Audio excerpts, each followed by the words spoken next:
Good morning mga kaulam. Ayan na, kita nyo na. Tinuto ko na sa special ko ngayon. Tulingan na ginataan. Ayan ha. Maraming gata, maraming talong at may sitaw. Isa naman ang gulay, pikiw na ginisang pikiw ito. Ayan, ang chicken ang kanyang lahok. Meron din tayong apritada. Yan, apritada. Oh, sarap nito. At meron din tayong sabaw, sinigang na pork. Ayan, mainit pa. Meron tayong giniling, pork giniling. Meron tayong talong na torta. May pork na skinless. Ay, masarap ito mga kaulam.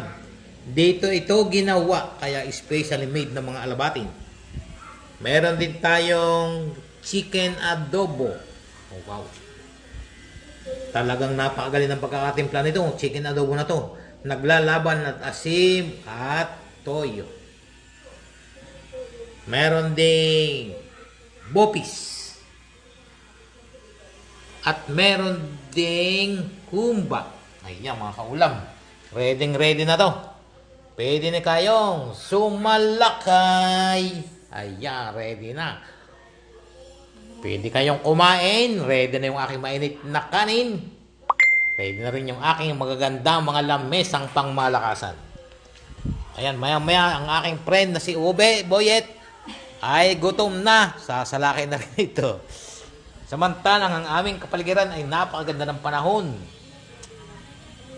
Malamig-lamig na mainit-init, tamang-tama sa balat ni Boyet na manipis-nipis. Ayan.